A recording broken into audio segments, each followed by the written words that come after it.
국민의 대표인 국회의원들이 모여 일하는 국회. 우리 사회 법률을 만드는 입법기관입니다.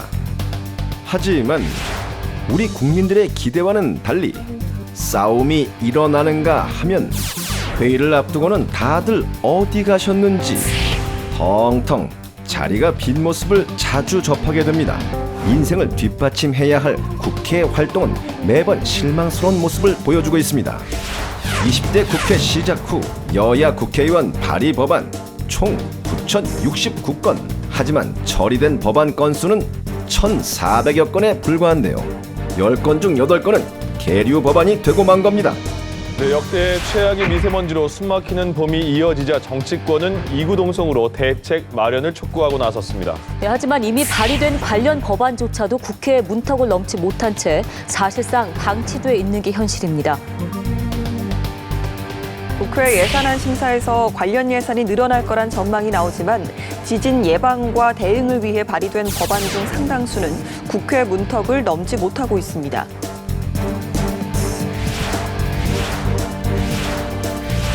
이처럼 사건 사고가 터지면 법안들이 쏟아져 나오는데요. 입법 전쟁, 당신의 선택. 우리가 미처 알지 못한 잠자는 법안을 주목합니다. 노동일 경희대 법대 교수 진행. 김동완, 김광진 전 의원이 함께하는 입법 전쟁, 당신의 선택. 그것까지 봐줘야 되는 거냐? 그건 아니란 얘기죠. 다른 형법에 있어서는 어떻게 할 것이냐. 법안 발의를 놓고 벌어지는 찬성과 반대의 치열한 논쟁. 입법 전쟁, 당신의 선택. 우리가 미처 알지 못했던 잠자는 법안을 집중 조명합니다.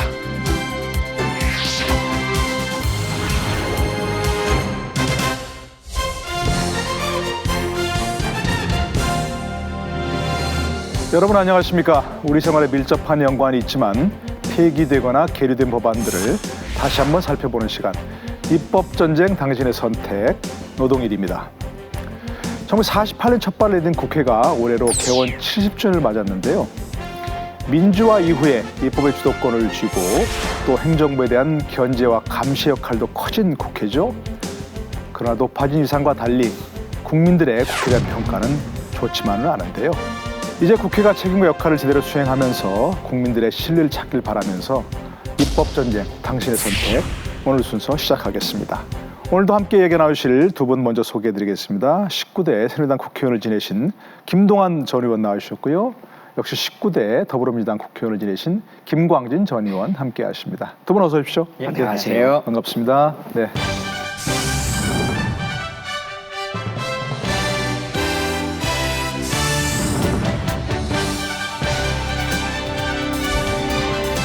네, 입법전쟁 당신의 선택, 오늘 아쉽게도 마지막 방송입니다. 네, 지금까지 5번의 법안을 다뤘는데요. 어떻습니까? 가장 인상에 남는 법안 어떤 게 있으신지요?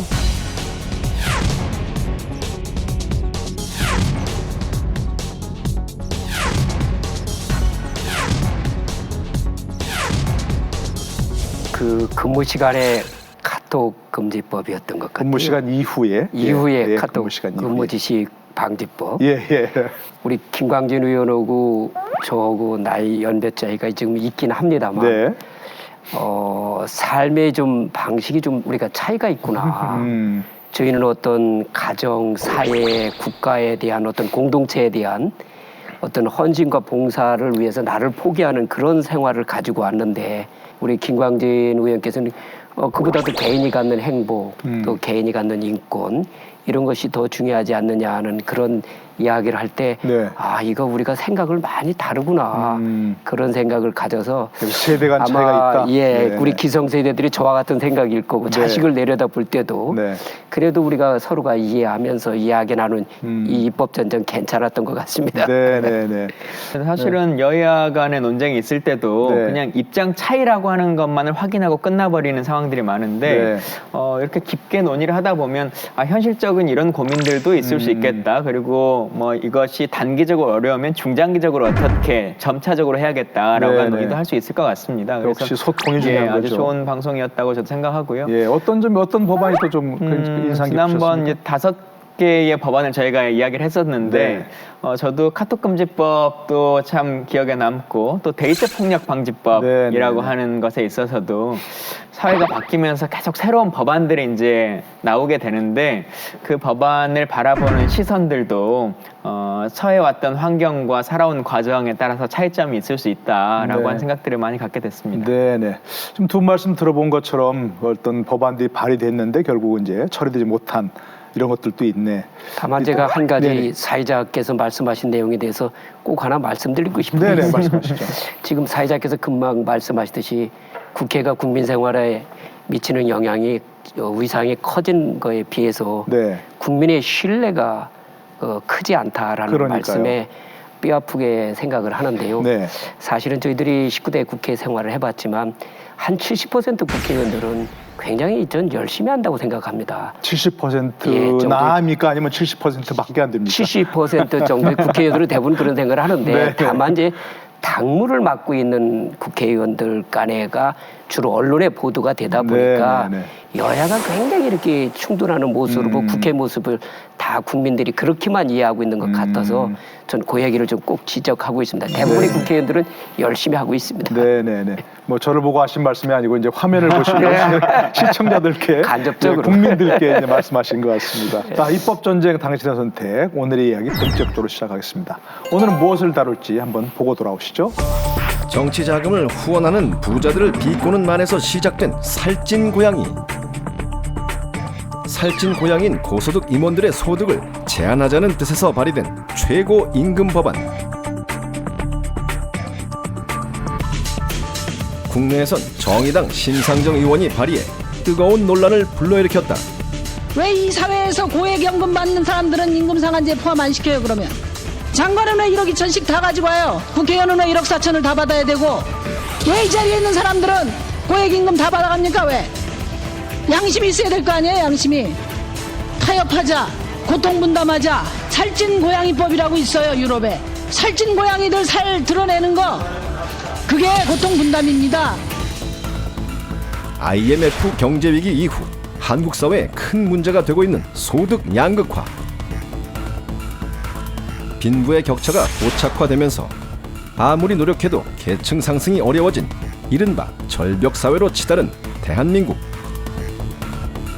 이로 인해 국민들의 고통은 커져만 가는데 고액 소득자인 기업 임원들의 임금을 제한하고 이를 어길 시 과징금을 받아 재분배하자는 게 법안의 핵심 내용이다. 우리나라 기업 임원들의 연봉은 최고 193억부터 최하 8억. 과연 이들의 임금을 최저임금의 30배 내로 제한하는 것이 가능한 것일까? 네, 보신 것처럼 오늘의 주제 최고임금법입니다. 살찐 고양이법이라고도 하는데요. 전 최고임금법 듣고서 처음에 혹시 최저임금법을 잘못 쓴 거 아닌가 싶은 생각을 들게 됐는데 아마 많은 분들이 그렇게 생각하실 거예요, 그렇죠? 저도 그랬습니다. 들어보니까 이제 기업 임원들의 최고임금 상한선을 정하자 이런 거 아니겠습니까? 말 그대로 최저임금이라고 하는 것은 국가가 최소한 이 정도의 금액은 줘야 된다라고 하는 기준점이지 않습니까? 그 이하로 주면 안 된다. 이하로 주면 안 된다라고 하는 거죠. 최고임금법은 반대로 이 이상 주면 안 된다라고 그러니까요. 하는 이제 기준점입니다.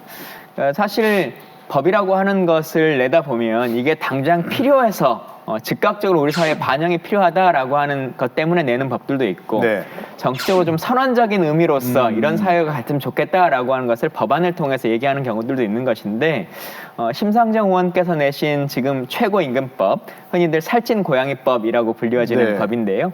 이 법은 약간 선언적 의미가 좀 강하지 않은가라고 보여지고 그 현실성 부분에 대해서는 이후에 토론에서 조금 더 깊이 있게 논의해 봐야 될 것 같습니다. 우리 사회가 한강의 기적이라고 하는 성장을 이루어냈습니다만 그 성장의 그늘 속에서 사회 양극화라고 하는 그런 우리 뼈아픈 그 사회적 문제를 겪고 있습니다. 심각하죠. 그렇죠. 이러한 문제들을 우리가 해결하는 해법이 그렇게 마땅치는 않습니다. 이제 그러다 보니까 이제 심상정 의원께서 이런 법 발의를 하신 거로 생각을 하는데요.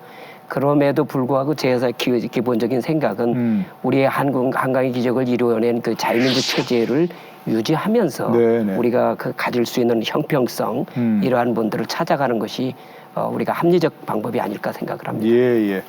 어쨌든 뭐 선언적이라 하더라도 이런 것은 결국 양극화가 너무 심각한 데 대한 그런 반성으로 나왔다 이렇게 하시는데 현실적으로 가능하겠냐 이런 의견들이 어쨌든 많으신 것 같긴 해요. 정말 불가능한 법안인지 과연 이것을 법안을 발의한 이유는 무엇인지 그 법안 내용에 대해서 양지민 변호사가 자세하게 설명해 드린 거 듣고 돌아오겠습니다.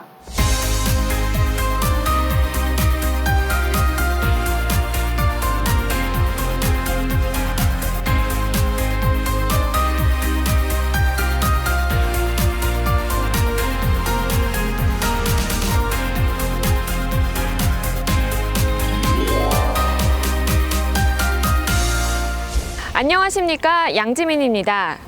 IMF 경제 위기 이후 한국 사회의 가장 큰 문제는 바로 양극화였습니다. 중산층이 붕괴되고 빈부의 격차가 심해지며 이 부와 함께 가난이 대물림되는 사회 문제가 고착화되어 갔는데요. 흑수저, 금수저, 헬조선 등 소득 불균형으로 인한 사회 문제를 풍자하는 신조어들이 유행하는 것도 이런 이유들 때문입니다. 사실 우리 사회는 부의 편중으로 인한 계층 간 이동이 어려워진 절벽 사회로 치닫고 있습니다. 지난 5월 20일 한국경제학회에 실린 글을 보면 한국은 OECD에서 소득 불평등도가 8번째로 나쁜 것으로 나타났습니다. 그런데 문제는 바로 그 원인입니다. 연구원들은 그 원인을 이렇게 분석했는데요. 우리나라의 노동시장 분배 구조가 금융위기 이후 심각하게 왜곡된 구조로 전환되었으며 이는 외부의 도움 없이 가구 자체 노력으로 빈곤을 벗어나거나 소득계층을 이동하는 것이 사실상 어려워졌다는 것을 뜻한다. 비정규직과 저임금 노동이 증가하고 청년 실업률이 상승하면서 결과적으로 노동자의 소득 불균형으로 이어진 건데요. 이러한 문제를 해결하기 위해 지난 2016년 정의당의 심상정 의원은 새로운 법안을 발의했습니다. 한국판 살찐 고양이 법을 발의한 심상정 의원. 심 의원은 법안을 발의한 배경에 대해 이렇게 주장했습니다.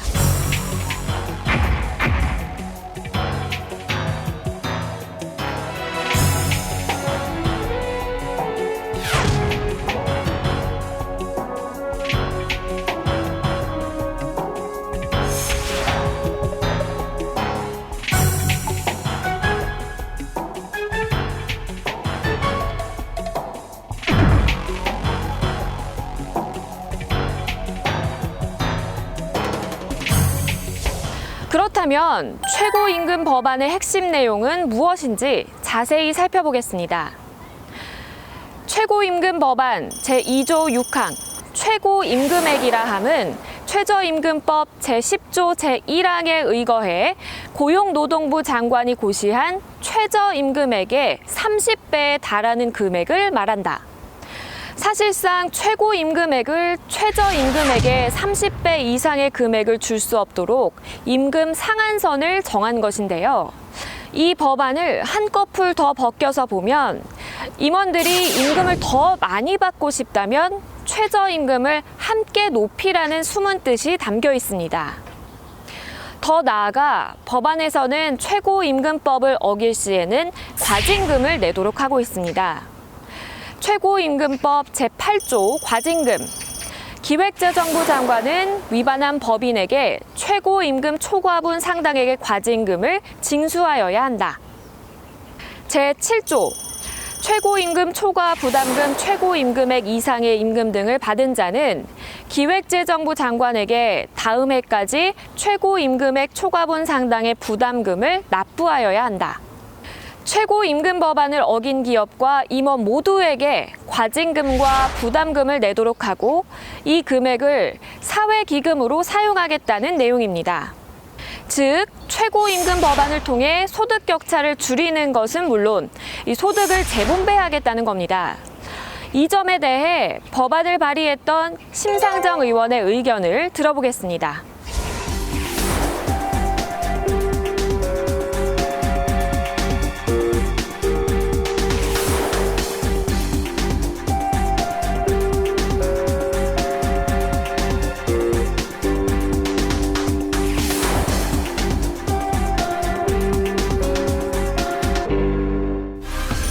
헌법 제119조 2호 국가는 균형 있는 국민경제 성장 및 안정과 적정한 소득의 분배를 유지하고 시장의 지배와 경제력의 남용을 방지하며 경제 주체 간의 조화를 통한 경제 민주화를 위하여 경제에 관한 규제와 조정을 할 수 있다. 노동자의 임금 격차를 줄이고 소득 불균형을 바로잡자는 최고임금법. 2016년 법안이 발의될 당시 찬성과 반대가 극명하게 나뉘었는데요. 2년이 지난 지금까지도 법안은 여전히 현실성이 있다, 없다를 논하며 제자리 걸음 중입니다. 과연 최고임금 법안은 통과될 수 있을까요? 또 우리 사회의 소득 양극화는 그 거리를 좁힐 수 있을까요?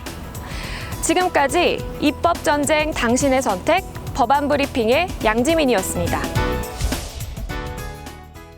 네, 지금 보신 것처럼 정의당 심상정 의원이 발의한 최고임금법 핵심 내용 두 가지 아니겠습니까? 일정한 기업 임원들에게는 최저임금의 30배 이상 받을 수 없도록 제한한다 하는 것이고, 만약 그걸 위반하게 되면 과징금을 걷어서 과징금을 내게 해서 그것을 사회연대기금으로 사용하겠다 이런 겁니다. 법안 자체의 찬반 여부를 별도로 두고 네. 이 법안을 낼 수밖에 없었던 그 마음을 좀 우리 사회의 환경을 좀 우리가 곱씹어봤으면 좋겠는데요. 네. 얼마 전까지 우리 사회의 화두 중에 하나가 흑수저와 금수저라고 하는 것이었습니다. 그리고 부의 세습이라고 하는 논쟁들이 가장 많이 또 이슈가 됐었던 것이고, 네. 얼마 전 2017년에 이제 정부 보고서와 기업들의 보고서를 확인해 보면 가장 많은 연봉을 받은 분이 삼성전자의 권오현 회장 같은 경우는 243억 원을 네, 연봉으로 받으셨다고 합니다. 243억 원. 예. 네네.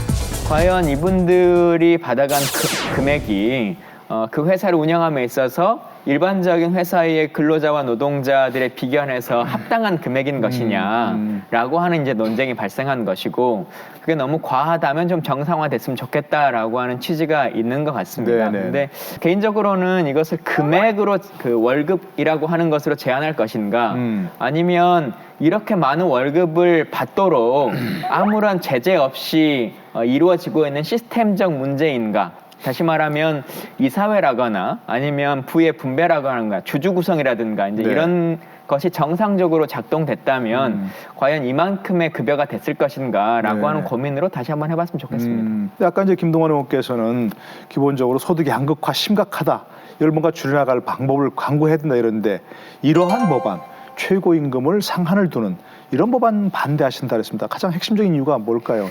저는 이번에 6.13 지방선거를 치르면서 우리나라의 헌법 규정들을 좀 많이 깊이 생각을 해봤습니다. 네네. 우리나라의 헌법 규정의 기본 골격수 위에 들어있는 내용이 사유재산권과 시장경제 체제입니다. 네. 이걸 토대로 우리는 이제 한강의 기적이라고 하는 성장을 이루어 왔는데, 우리는 거기에 아주 암울한 그 부작용을 발생시켰습니다. 그게 이제 사회적 양극화이죠. 그렇다고 한다면 우리가 가지고 있었던 이 사유자산 체계와 그다음에 시장경제 체제를 포기하고 갈 것인가 하는 문제인데, 우리가 지금 현재까지 이루어온 이 부분의 시스템에 장점이 있습니다. 그래서 이 장점은 살려나가되 우리가 그동안 배려치 못했던 그러한 부분에 대한 보완을 해볼 필요가 있겠다. 그런 생각을 많이 했습니다. 그래서 앞으로 우리가 이 부분에 대해서 심상정 의원께서 같은 고민을 했던데, 사실 그 국가 경제를 운영하면서 부작용이 최소화하는 방향으로 이 문제를 해소하는 방법을 우리가 연구를 많이 해봐야 되지 않겠는가, 저는 그런 생각을 합니다. 그러니까 지금 말씀하신 대로 헌법이 규정한 이제 사유재산권, 자유시장 경제, 그걸 바탕으로 어떤 기본권, 그죠? 국민의 개인의 기본권, 이것을 침해하는 법이 바로 최고임금법이다. 그렇죠. 이런 말씀 아니겠습니까? 그러니까 이제 지금 현재 어떻게 보면은 조금 전문적인 용어입니다만, 이 최고임금법에 의해서 소득 재분배 비능을 가지고 간다면 정부가 노동시장의 공급곡선에 공급곡선에 네네. 직접적으로 개입하는 것이기 때문에 네네네. 임금을 제한하는 거니까. 그러니까요. 예. 시장의 왜곡이 생기지만 우리가 그 정부가 쓰는 정책 중에는 세 가지가 있지 않습니까? 우리가 이제 재정적 세출 정책이 있고 그다음에 네. 세입 정책이 있고 조세 정책이 있고 그다음에 금융 정책이 있는데 네. 지금 현재는 이제 이 부분에 대해서 직접적으로 정부가 법적 규제를 하는 것인데 그것이 아니라 우리가 이제 조세 정책이나 또는 어떤 사회 공헌 제도라든가 이런 부분들에서 우리가 풀어 나간다면 그 노동 시장에 그 부작용을 주지 않으면서도 우리가 생각하는 사회적 양극화 부분을 많이 해소할 수 있지 않는가 네. 이런 부분에 대해서 우리가 좀 많이 논의해 볼 필요가 있다고 생각합니다. 근데 뭐 이걸 기본권적 요소로 보는 것이 합당할 것인가 네. 아니면 사회적으로 논의할 필요성이라고 하는 것으로 다시 고민할 것인가라고 하는 차이점이 있을 것 같은데요. 네. 법적으로 보자면 우리 헌법의 헌법 119조 흔히 말하는 경제민주화 조항이라고 하는 그렇습니다. 것에 네. 국가는 국민 경제 성장과 적정한 소득 분배 그리고 시장 지배와 경제 주체 간의 조화를 위해서 경제에 관한 규제를 할 수 있다 이렇게 되어 있지 않습니까? 네네. 사실 법이라고 하는 것은 다 규제를 위한 것들이 대부분입니다. 네. 근데 그 규제라고 하는 것은 다시 말하면 인간의 욕심이라고 하는 것을 제한하기 위한 것이지 않습니까? 마음대로 다 자신의 이익과 소득을 하는 것이 시장 경제다라고 하면 왜 임대료에 매년 제한을 두겠습니까? 전세금을 매년 몇 % 이상은 올릴 수 없도록 제재를 하는 것이겠습니까? 그건 다 우리 사회의 운영을 위해서 경제 주체 간의 조화를 위해서 가능한 것인데 네네. 기업을 운영하는 데 있어서도 최고 금액을 받는 임원급의 급여와 그것을 실제적으로 일하고 있는 근로자의 급여라고 하는 것도 어느 정도의 조정은 필요한 것이 아니냐라고 하는 논쟁이기 때문에 이게 헌법상 위반이냐 아니냐라고 하는 논쟁보다 우리 사회가 지향하는 가치라고 하는 것을 위해서 어떠한 관점으로 더 고민할 것인가라고 하는 것으로 이야기했으면 좋겠습니다. 네네. 이 부분에 대해서는 우리가 좀 법적인 이해가 전 필요하다고 생각합니다. 네. 우리 헌법이 기본권을 앞에 정해두고 헌법 119조 2항에서 경제적 민주화라는 부분을 얘기하죠. 정하고 예. 있는 부분에 있어서 이것을 평균적으로 생각하면 안 된다고 생각합니다. 헌법이 선행해서 기본법을 정하고 경제민주화를 뒤에 정한 것은 네네. 경제민주화를 필요성을 인정하면서도 네. 앞에 정한 기본권을 침해하는 그런 네. 일이 있어서는 안 된다라고 이야기하는 것입니다. 기본적으로 자유를 기본으로 하면서 보완적으로 가야 된다라고 예, 생각을 합니다. 그런 예. 측면에서 그것이 우리 국가를 운영해본 서양의 경험을 내재 있는 겁니다. 네. 왜 그러냐면 아까 말씀드린 바와 같이 정부가 직접적으로 법을 가지고 노동시장의 공급곡선에 개입을 하게 되면 인간이 가지고 있는 기본적인 창의성, 도전 정신에 대한 도덕적 해이로 이끌어질 가능성이 많습니다. 예. 그래서 오히려 경제를 침체 가져갈 수 있기 때문에 우리 헌법이 정할 때 기본권을 우선에 정하고 경제민주화를 후차로 정하는 기본 정신을 우리가 충분히 이해할 필요가 있다고 생각합니다. 알겠습니다. 지금 이제 두 분은 이제 다 뭐 의견은 조금 다르긴 합니다만 다 인정하신 게 또 우리 모두가 인정하는 게 지금 소득 격차, 이른바 소득 양극화가 너무 심각하다. 그래서 이런 것도 사실 얘기가 나오고 뭐 현실화될 가능성은 없지만 그래도 좀 공감을 갖는 게 이런 문제 같습니다. 근데 실제적으로 어떻습니까? 우리나라가 다른 나라에 비해서 소득 양극화, 소득 격차 이게 좀 심각한 편인가요? 어떻습니까? 소득 격차를 확인할 때 흔히 지니 개수라고 하는 것을 이용해서 확인하지 않습니까? 그렇습니다. 이탈리아의 통계학자 시지니가 제시한 소득 분배 불평등도를 나타내는 수치. 그러니까 지니 개수가 0에서 1까지의 숫자로 봤을 때 네. 1에 가까우면 완전하게 불평등한 것이고 0에 가까울수록 평등하다 이렇게 볼 수 있을 건데요. 네. 2015년 기준으로 한국의 지니 개수는 0.354입니다.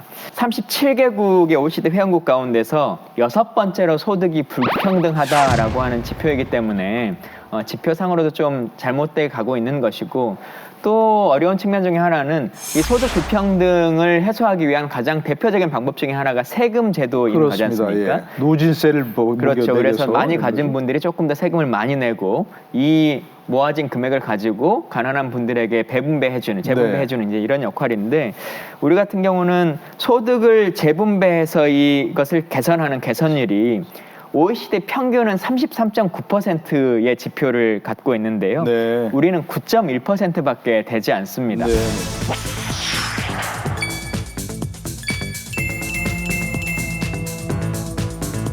OECD 평균의 거의 3분의 1, 4분의 1 정도밖에 그 정도밖에 되지 않는 안 되지. 상태여서 세금을 통해서는 이 계급 간의 절벽을 지금의 상태에서는 무너뜨리기가 좀 쉽지 않다. 그러니 뭐 다른 방법들도 같이 좀 고민할 필요성이 있는 것이 아닌가라고 하는 논의들이 네. 활발하게 이루어지고 있는 것이고, 저도 지금 심상정 의원님 내신 것처럼 임금 피크를 통한 것으로 이것이 다 해결된다고 생각하지는 않습니다. 다만 지금 심 의원님은 지금 우리 사회가 안고 있는 문제를 이러한 관점으로도 한번 고민해 보자라고 하는 제안이지, 네. 이걸 통해서 이 사회적 문제가 해결된다라고 하는 주장은 아니기 때문에 네. 그 부분도 시청자분들이 같이 고민해 주셨으면 좋겠다는 생각입니다. 그 부분에 대해서도 제가 예. 한 말씀 더 드린다면, 우리가 이제 소득 분배가 불균형이 그렇게 심하지 않던 조세 체계를 가지고 있었던 거거든요. 네네. 근데 이제 IMF 이후에 소득 분배가 급격히 불균형화된 상태에서 네. 우리 조세 제도를 그에 상응하는 조세 제도로 변화시켜주지 못했기 때문에 그런 현상이 있다라고 저는 생각을 합니다. 알겠습니다. 그런데 결국 이제 아까 잠깐 말씀하셨지만 이 법안이 실행되는 걸 가정한다면 지금 이제 최저임금이 1년 따지면 이제 1년에 약 1,800만 원 선이라고 하는 거 아니겠습니까? 한 달 뭐 최저임금 따지면 180만 원 선이니까 약 1,800만 원 조금 넘는 선인데, 그걸 30배로 규정한다면 이제 5억 6천만 원 정도 된다는 겁니다. 기업 임원들이 받을 수 있는 최고임금의 상한이. 그런데 5억 6천만 원을 받는다면 물론 서민들로서는 뭐 굉장히 큰 금액이긴 하지만 어떤 부작용을 예상하십니까? 노동시장에 어떤 영향을 미칠 것인가 하는 걸 따져봐야 됩니다. 예. 그게 이제 우리나라의 기업들이 국내 시장, 내수 시장만 가지고 지금 마케팅이 이루어지고 있는 게 아닙니다. 네. 세계적인 시장을 마케팅을 하고 있고 우리는 대외 의존도가 80%가 되고 있습니다. 그렇게 놓고 보면 네. 임원들의 그 유능한 전문가 경영인이 가져야 기업이 발전을 하는데, 만약 한국 기업의 오너로 CEO로 갔을 때 네. 5억 8천인데 다른 기업에서는 뭐 몇백억을 준다고 한다면 네. 유능한 CEO가 아마 국제적인 다국적 다른 기업으로 갈 우려가 있기 때문에 네. 이런 측면에서 부작용이 클 수가 있습니다. 그래서 그 부분에 대해서 우리가 깊이 있게 생각해서 노동시장에 직접 개입을 하는 것보다는 아까 네. 같이 조세 소득 재배분배 비율 그 부분을 만약에 사용하는 것이 좋지 않겠나 생각합니다. 네. 우리나라 CEO가 뭐 어디 글로벌 기업에 몇백억을 받고 스카우트 되는 분들이 좀 많아졌으면 좋긴 하겠는데 그런 부분은 어떻게 생각하십니까? 이 부분은 노동시장을 왜곡할 수 있다 그런 말씀이죠? 전적으로 동의를 하고요. 네. 그렇기 때문에 이 법이 우리 사회의 재분배를 해결한다고 생각하지는 않습니다. 네. 다만 이러한 화두를 같이 고민해보자라고 하는 취지는 될 것 같은데요. 예를 들어 국회의원들에게도 이제 그런 얘기들이 많이 있지 않습니까? 국회의원이 무슨 일을 하는데 1억이나 연봉을 받아? 네. 라고 하는 비판들이 있죠. 이제 좀 반대의 얘기로 그래도 우리가 말하는 건 1억을 받지 말라는 게 아니라 정상적으로 1억만큼의 일을 해달라는 거야 그렇죠. 라고 하는 국민들의 또 요구도 있으시는 거지 않습니까? 근데 지금 고위 임원들이 받는 급여라고 하는 것이 정상적인 구조 안에서 산술한 것인가 라고 하는 의문점이라고 하는 것이 발생하는 것이죠. 네네. 정말 능력 있는 분이라면 수백억 수천억을 들여서라도 모시고 와야 되는 것이고 또 그만큼 상응할 만큼의 역할을 하실 거라고 생각합니다. 네. 근데 지금은 그런 모습들을 잘 찾기 어려운 부분들도 있고, 또 하나는 다 그렇지는 않습니다만 또 다수의 재벌 기업들 같은 경우는 세습되는 경우들이 많고 재벌가가 임원으로서 그 일을 하고 있기 때문에 실제 능력 있는 사람이 그만큼의 일을 한다기보다 사주로서 그냥 이익을 거의 환수해가는 이런 역할들이 있어서 정상적이라면 그 주주들에게 그 이익이 배분되거나 네. 아니면 회사를 운영하는 공동의 각각의 주체들에게 그 이익이 배분돼야 되는 것임에도 불구하고 소수에게 쏠림이 있는 것이 아니냐라고 하는 이제 문제제가 있어서 네. 저는 이 급여 책정의 시스템이라고 하는 것을 조금 정성화시키면 네.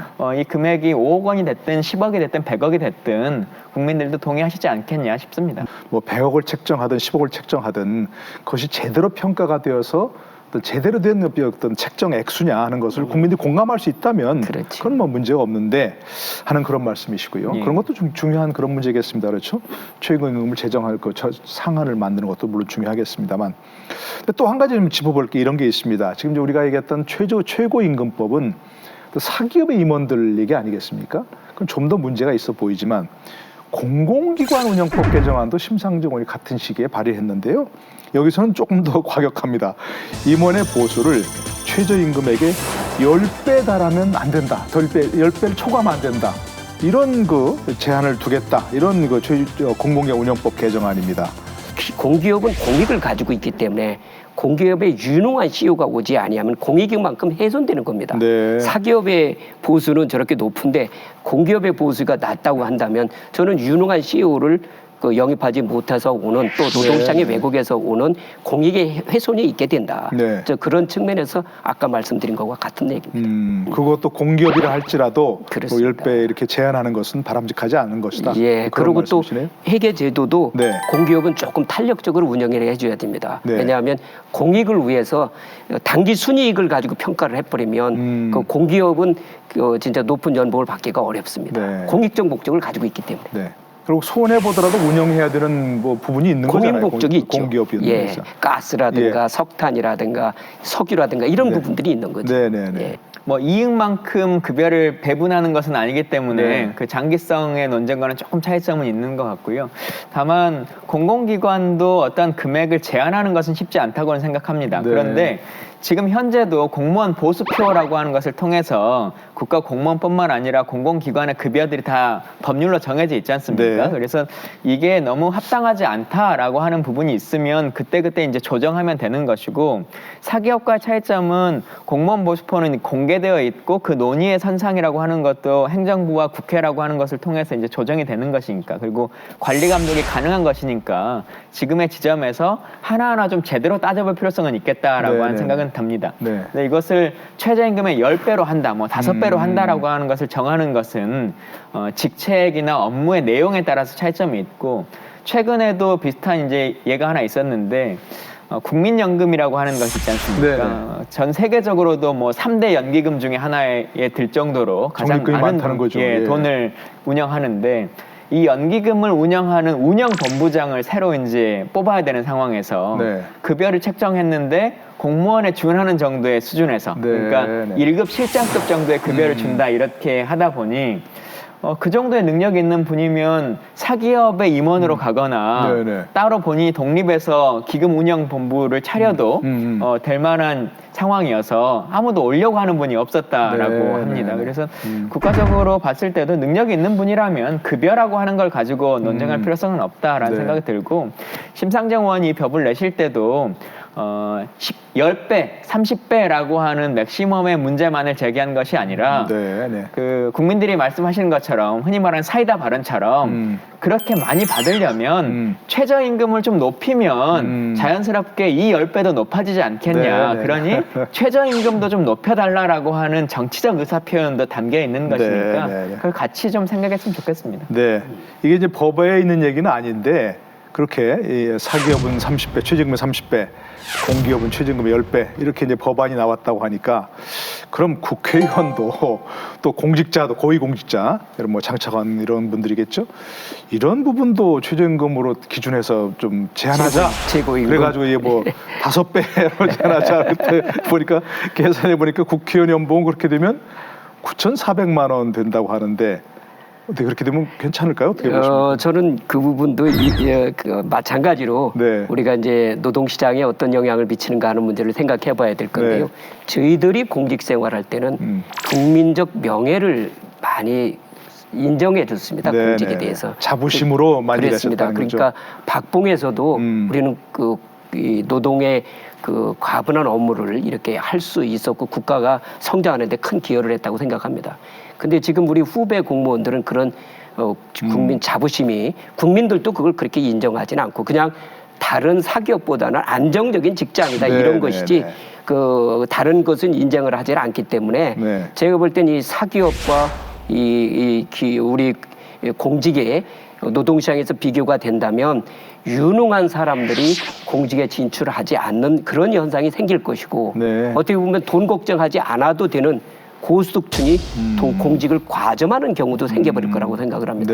저는 그래서 이런 것들이 사회적으로 시장에서 어떻게 미칠 것인가를 깊이 생각하면서 논의해야 할 일이라고 생각합니다. 심상정 의원께서 이 법을 내셨던 시기로 계산해 보면 사실 최저임금이 이제 작년부터 올해부터 이제 좀 많이 오른 거지 않습니까? 그때 법을 발의했던 기준으로 보면 실제 지금 국회의원들의 급여보다 더 많아질 수 있는 여지가 좀 있는 것 같아서 현재 최저임금을 계산하면 현재의 금액과 별 차이는 없는 뭐 그런 그렇습니까? 내용이어서 네.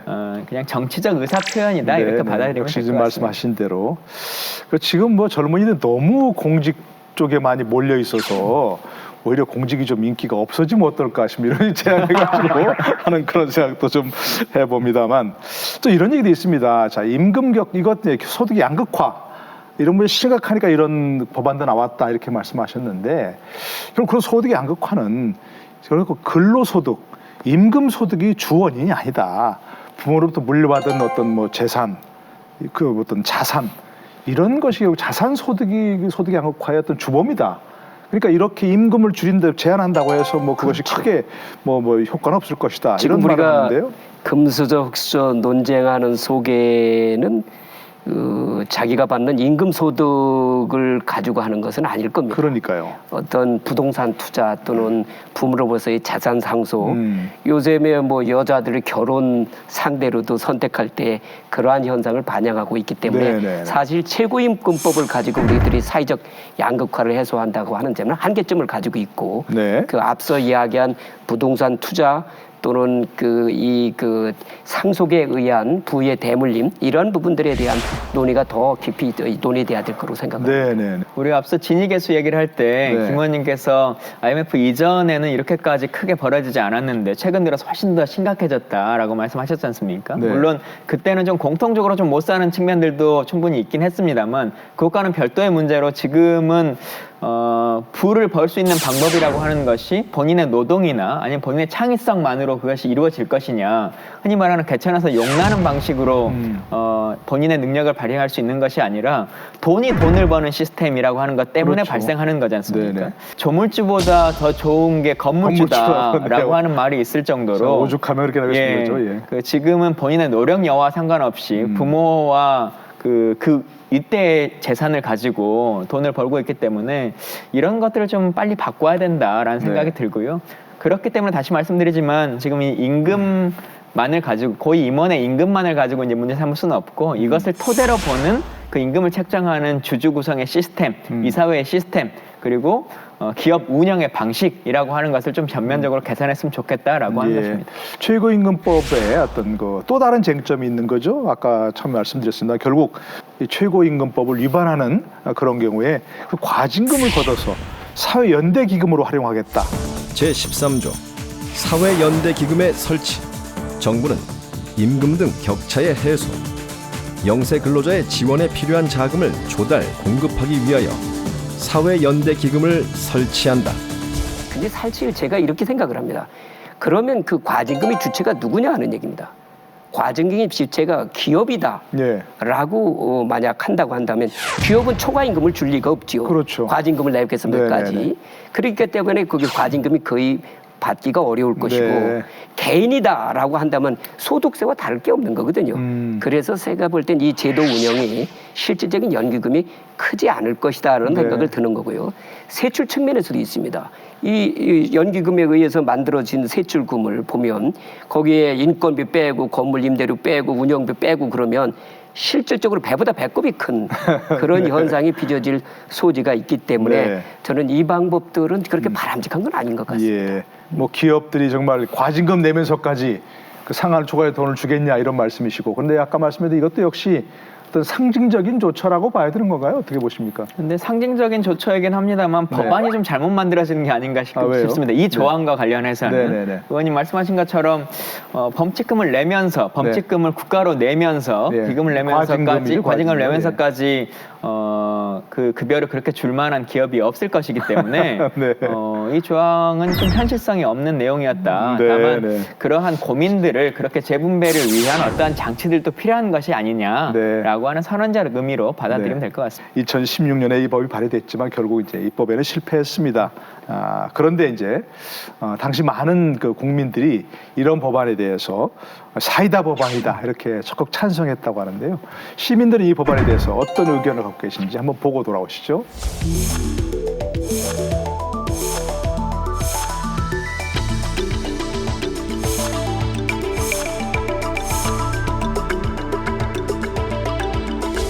현실 체계 제도 또 가능성을 생각하면 실현이 힘들다고 생각되는 것이지만 왠지 애정이 가는 이유는 무엇일까라고 하는 게 바로 이제 우리 얘기한 그런 것 같아요. 그렇죠? 이 취지가 뭐냐 하는 그런 것이고요.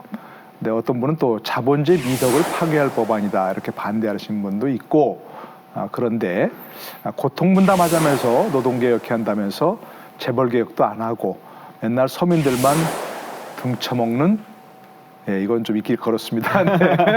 근데 자본주의가 아니다. 자본주의를 보지 말라 이런 말씀인데, 뭐 시민들도 비슷한 생각들 하시는 것 같아요, 그렇죠? 예. 그러니까 우리 국민들이 이 소득 불균형에 대해서 정서적으로 굉장히 그 불만일 뿐만 아니라 분노까지 저는 가 있다고 생각합니다. 그렇죠. 예.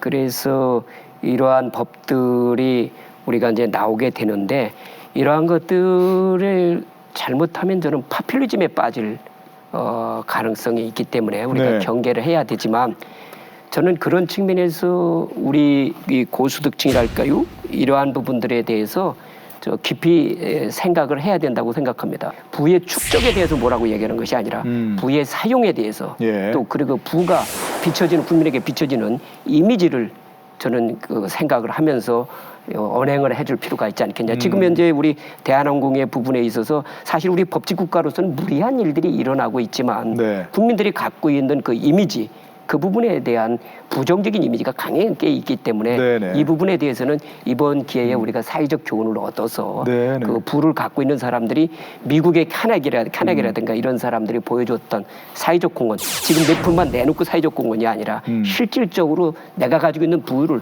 우리 사회를 위해서 환원한다는 그런 멋진 모습들을 보여준다면 국민들이 가지고 있는 분노라든가 네. 국민들이 가지고 있는 부정적 시각을 탈피할 수 있다고 생각을 합니다. 네네. 많은 시민들이 생각하시는 것 같아요. 이게 현실화될 수 있겠느냐라고 생각하지만, 그래도 어떤 이 법에 대해서 굉장히 좀 공감을 하는 예. 그런 의견들이 많은 건 왜 그렇다고 생각하시나요? 장기적인 부의 재분배 문제와는 별도로 네. 이 법안이 만들어질 때 가장 큰 이슈가 하나 있었는데요. 한진해운 사건이 있었습니다. 예.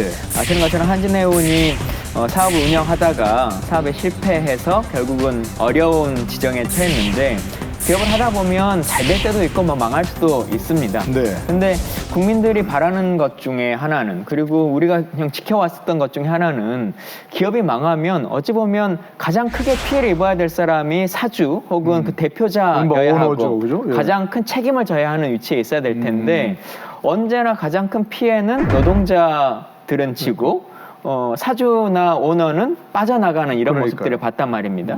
한진해운 사태가 났을 때도 이분이 거의 회사는 망해버린 상황이 됐는데도 8년 동안 보수와 배당금으로 250억 원 정도를 이제 본인이 가져가시고, 네네. 또 본인의 건물에 본인의 회사가 임대로 오는 형식을 빌어서 그 임대료만으로도 120억 원을 가져가는 이런 상황들이 초래됐거든요. 기업이 힘들어서 직원들은 해고하는데 성과급은 임원들이 받아가는 이런 모습들을 계속 유지하고 있고, 네. 아무런 책임도 지지 않는 상태들을 보면서 임원들에 대한 좀 따끔한 충고, 이런 것이 아닐까 싶습니다. 네네네. 지금 얘기하신 것처럼 사실 외국에서 이런 법이 뭐 만들어지거나 아니면 발의되거나, 또 우리나라에서 마찬가지 이렇게 벌이되는 것은 기업은 망하는데 또는 상황이 악화되는데 오히려 기업을 경영하는 어떤 기업인들, 이런 경우는 뭐 어마어마한 액수의 어떤 임금을 받아가고 또 상여금까지 받아가고, 이런 문제가 있으니까 사실 국민들이 공감을 하는 거겠죠. 이런 걸 막기 위해서라도 이런 종류의 법안은 좀 필요하지 않는가 싶기도 한데, 그건 어떻게 생각하십니까? 그게 이제 우리들의 딜레마라고 저는 생각을 합니다. 네. 우리가 인류가 이렇게 문명이 진흥하면서 두 가지의 보편적 가치를 가지고 이 문명의 발전이 있어 왔다고 생각합니다. 하나는 이제 자유고, 다른 하나는 평등의 가치라고 생각을 합니다. 네. 그래서 우리가 이제 자유라는 가치 속에서 자본주의를 발전시키고 시장경제 체제를 발전시켜 왔는데, 그 과정에서 나타난 게 지금 이제 부의 불균형이었고 양극화라고 하는 문제를 갖게 되었는데, 자, 그렇다면 지금 평등의 가치를 우리가 어떻게 할 것인가? 그렇다고 본다면 자유의 가치에 대해서 평등의 가치에 의해서 제한이 필요한 겁니다. 네. 예를 들면 사유재산권에 대해서도 어떤 공적 목적으로 일정 제한을 둔다든가 이런 제도들이 좀 필요하기 때문에 네네. 우리 사회가 양극화된 만큼 평등의 가치를 강화하는 공적 기능의 강화, 이런 것들은 저는 필요하다고 생각합니다. 예. 살찐고양이법이 국제적으로 이슈가 됐던 것이 네. 2000년에 스위스에서 있었던 크레디트 스위스라고 하는 은행의 사건 때문이거든요. 네. 그 은행의 임원 세 분이 문제를 일으켜서 회사에 40억 원 정도의 손실을 발생합니다. 네. 그런데 손실이 발생했으니까 이제 해고가 되고 퇴직을 하게 됐는데 퇴직금으로 무려 210억 원 정도를 받아가는 상황이 네, 초래됐거든요. 그래서 스위스 같은 경우는 이제 국민투표를 하기 때문에 국민투표를 가결해서 이제 더 이상 이렇게 되면 안 된다. 네. 경영진의 보수를 체결할 때는 주주총회를 통해서 해야 되고 퇴직금의 금요라고 하는 것도 법에 따라서 정해야 된다. 이제 이런 것들을 만들어냈는데요. 네. 이 법이라고 하는 것을 다시 우리의 상황으로 좀 가지고 와보면 그렇기 때문에 최저임금의 10배, 30배라고 하는 기준보다 주주총회라고 하는 시스템이라고 하는 것을 좀 정상화시키는 방향성이라고 하는 것을 마련할 필요성이 있는 것 같고 스위스의 국민들도 가장 분노했던 것 중에 하나는 운영을 잘못하거나 책임이 있는 사람이 그 책임에 대해서 정확히 책임지지 않았다라고 하는 거지 않습니까? 우리 IMF 사건 때도 그렇고 그 이후의 상황에서도 공적 자금이 투여되는 공기업도 많이 있었고 사기업들, 특히나 은행들도 많이 있었습니다. 근데 정말 힘들다라고 해서 책임도 주고 은행에 맡겼던 돈들을 찾지 못하는 국민들도 생기는 그런 상황에서도 공적 자금으로 투여된 금액을 배당금으로 받아간다거나 성과금으로 가져가는 사건들 그리고 뭐 한전이나 여러 가지 상황들에서도 이익은 발생하지 못하면서도 자기들의 수익은 계속적으로 챙기는 이런 모습들을 보면서 국민들이 좀 분노하는 것이기 때문에 왜 이 법이 만들어졌는지에 대한 이 법을 발의했는지에 대한 취지를 좀 인식하고 국민들의 감정들을 이해하셨으면 좋겠다는 생각입니다. 네, 지금 저희가 많이 논의해봤습니다만 뭐 이런 법이 아니더라도 소득 양극화, 어떤 소득의 지나친 어떤 격차가 벌어지는 이런 사회, 어떤 식으로든 뭐가 교정이 있어야 되는 거죠. 그런 것들은 해결해야 할 사회 문제일 수 있고요. 최고임금법, 이렇게 직접적인 임금을 제한하거나 하는 것이 아니라면 어떤 대안이 좀 강구돼야 할지 말씀 좀 해주시겠습니까? 저는 그 독일이 통일되었던 교훈을 우리가 새겨볼 필요가 있습니다. 네. 독일이 통일되고 나서 동독과 서독인들 간에 상당히 서로가 미워하고 갈등 관계를 가져갔습니다. 그 한 나라로 통일되었음에도 불구하고 동독인들이 살아가야 될 생활적 수준과 서독인들이 살아가야 될 생활적 수준이 너무 격차가 나다 보니까 통일은 왜 했는가 하는 문제가 생겼습니다. 그렇다고 그러죠. 저는 지금 현재 우리 한국 현실이 그렇게 지금 되어 있다고 생각합니다. 이 문제는 우리 사회 지도층이 적극적으로 생각해야 합니다. 이런 일이 우리가 해소될 수 있게 해야 됩니다. 그럼에도 불구하고 우리 한강의 기적을 이루어낸 이 사유재산 제도와 시장경제체를 포기하는 방식으로 가서는 안 됩니다. 그 방법은 가되 우리가 그것을 보완하는 경제 민주화의 공적 기능을 더 강화해 나가는 방식으로 이러한 문제가 풀어나가는 것이 우리가 지속적 번영을 하면서 부의 이 사회 양극화를 해소하는 방법이 아닐까 생각합니다. 그러니까 우리가 부의 세습이라고 하는 것을 많이들 문제 제기하지 않습니까? 근데 그 세습을 이루는 과정에 있어서 과연 정상적으로 받아야 될 만큼을 받는 것이냐 아니면 사실상의 편법이나 아니면 이것이 이익이 돌아가야 되는 사람에게 이익을 포기하게끔 만들면서 그 특정한 누군가가 이익을 얻는 것이냐라고 하는 논쟁들이 많이 있어 왔는데요. 특정 기업에서 재벌의 2세나 3세에게 기업을 물려줄 때 주식회사라고 하면 전체 100%의 지분을 각각 쪼개서 누군가가 가지고 있는 것인데 실제 한국 사회에서의 재벌들은 전체 지분의 2%, 3% 정도밖에 갖고 있지 않습니다. 그러면서도 회사의 이익이 결국은 오너의 이익이고 오너의 이익이 회사의 이익이다라고 하는 논의들이 많이 있어 와서 회사 자체가 가져야 될 이익을 포기하면서 오너에게 그 이익을 배정해 준다거나 아니면 소수 개미 주식 투자자 분들이 가져야 될 이익에 대해서도 포기하게 만드는 이제 이런 일들이 있어 왔는데요. 이제 하나하나씩 바뀌어 나가고 있는 세대라고 생각합니다. 한꺼번에 모든 법을 다 바꾸고 모든 세상의 시스템을 바꿀 수는 없기 때문에 지금 문제가 되고 있는 것들을 제도적으로 안착시키도록 노력하고 그동안은 그래 저렇게 해왔지라고 하는 것으로 그냥 머물고 말았는데 저런 것은 잘못됐다라고 하는 국민들의 의식 수준이 좀 높아져 가고 있기 때문에 조금씩 나아지지 않을까 싶습니다. 뭐 그런 조금씩 나아지는 제도 개선을 위해서도 두 분께서도 앞으로 좀 많이 노력을 해주셔야 될 것 같고요. 네, 오늘 살찐 고양이법으로 알려진 최고임금법에서 얘기를 나눠봤는데요. 이 부분을 나누면서 이런 생각이 들었습니다. 좀 가장 중요한 것은 이런 법이 아니더라도 정말 국민들이 불공정하지 않다, 불평등하지 않다, 분노의 그런 생각을 가지지 않는 그런 게 가장 중요하지 않은가 싶기도 하고요. 나도 노력하면 누구나 잘 살 수 있다. 이런 생각을 가지는 것이 얼마나 중요하지 않은가 좀 생각이 들었습니다. 네, 앞서 저희가 말씀드렸습니다만 오늘이 입법전쟁 당신의 선택 마지막 방송입니다. 그동안 여러 가지 고생도 하셨습니다만 시청자 여러분들께 또 이 방송을 보시는 다른 분들께도 어떤 말씀하시고 싶은 게 있다면. 저는 그 전직 국회의원으로서 우리 국회의원분들한테 꼭 한 말씀 드리고 싶습니다. 한 가지가 뭐냐면 국회의원들이 입법을 하기 위해서 정책 토론회를 많이 합니다. 네. 정책 토론회 할 때 우리 국회의원들이 인사만 하고 나갑니다. 저는 그렇게 해서는 올바른 입법이 이루어지긴 어렵다고 생각합니다. 끝까지 거기에 나온 이해관계자들의 이야기를 들어서 입법을 하는 것이 우리 사회의 현실을 반영해주는 입법 활동이기 때문에 앞으로 국회의원들이 하고 있는 정책 토론회를 끝까지 경청하는 문화를 만들었으면 좋겠습니다. 의원님께서 의원들에게 말씀해 주셨으니까 시청자분들, 국민들께 좀 부탁드리고 싶은 말씀이 있는데요. 사실 정치 혹은 정치인들이 나와서 하는 이야기를 얘기할 때 사이다 발언을 막 쏟아내거나 아니면 논쟁이 되는 어떤 정책 현안들을 얘기할 때는 관심이 높고 시청률도 높아집니다. 그런데 정책적인 이야기를 하거나 법안에 심도 있는 얘기를 하면 관심 없어, 재미없어 라고 그냥 등 돌리는 경우들이 많이 있는데 그런 것에 국민들이 많이 관심을 가져주셔야 그것에 부응할 만한 정치인들도 많이 생겨날 수 있고 또 그런 것을 중심으로 연구하는 의원들의 능력도 커지는 것이기 때문에 국민들이 더 많은 관심을 가져주시면 좋겠다. 그래야 우리의 삶이라고 하는 것이 제도적으로 바뀌어 나갈 수 있다라고 하는 부탁의 말씀 꼭 드리고 싶습니다. 알겠습니다. 제가 여기 오다가 유튜브에 우리 프로그램이 올라온 것을 보니까 좋아요가 3번 눌러졌더라고요. 그렇습니까? 앞으로 국민들이 이런 프로그램을 좋아요를 많이 눌러야 정말 우리 사회에 맞는 그런 정책 제도를 만들 겁니다. 알겠습니다. 두 분 지금까지 좋은 의견 주셔서 정말 감사합니다. 수고하셨습니다. 감사합니다. 네, 입법전쟁 당신의 선택 오늘은 여기까지입니다. 여러분 고맙습니다. 수고하셨습니다. 수고하셨습니다. 고맙습니다.